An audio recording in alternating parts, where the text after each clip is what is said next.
Le vent souffle sur les plaines de la Bretagne armoricaine. Je jette un dernier regard sur ma femme, mon fils et mon domaine. Hakim, le fils du forgeron, est venu me chercher. Les druides ont décidé de mener le combat dans la vallée, là où tous nos ancêtres, de géants guerriers celtes, après de grandes batailles se sont imposés en maîtres. C'est l'heure maintenant de défendre notre terre contre une armée de cimériens prête à croiser le fer. Toute la tribu s'est réunie autour de grands menhirs pour invoquer les dieux afin qu'elle puisse nous bénir. Après cette prière avec mes frères sans faire état de zèle, les chefs nous ont donné à tous des gorgées d'hydromel. Pour le courage, pour pas qu'il y ait de faille, pour rester grand et fier quand nous serons dans la bataille. Car c'est la première fois pour moi que je pars au combat, et j'espère être digne de la tribu de Dana.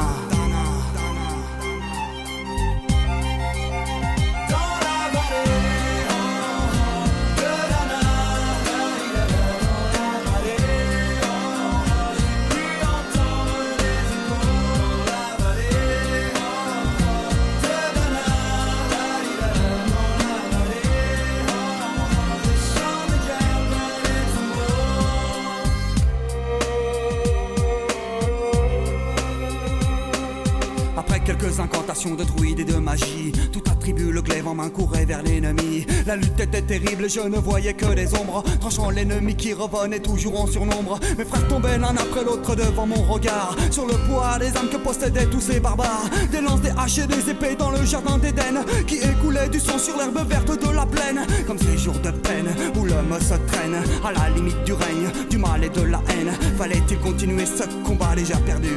Mais telle était la fierté de toute la tribu. La lutte a continué comme ça jusqu'au soleil couchant. De férocité extrême en plus d'acharnement. Fallait défendre la terre de nos ancêtres enterrés là, et pour toutes les lois de la tribu de Dana.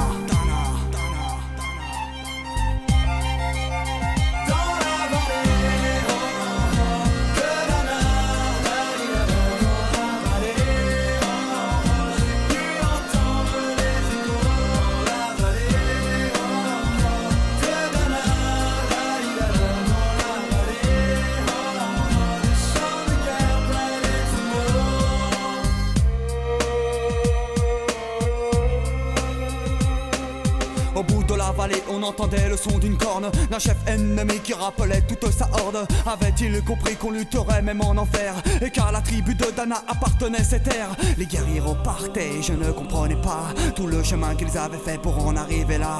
Quand mon regard se posa tout autour de moi, j'étais le seul debout de la tribu, voilà pourquoi mes doigts se sont écartés tout en lâchant mes armes, et le long de mes joues se sont mis à couler des larmes. Je n'ai jamais compris pourquoi les dieux m'ont épargné de ce jour noir de notre histoire que j'ai compté. Le vent souffle toujours sur la Bretagne armoricaine, et j'ai rejoint ma femme, mon fils et mon domaine. J'ai tout reconstruit de mes mains pour en arriver là. Je suis devenu roi de la tribu de Dana.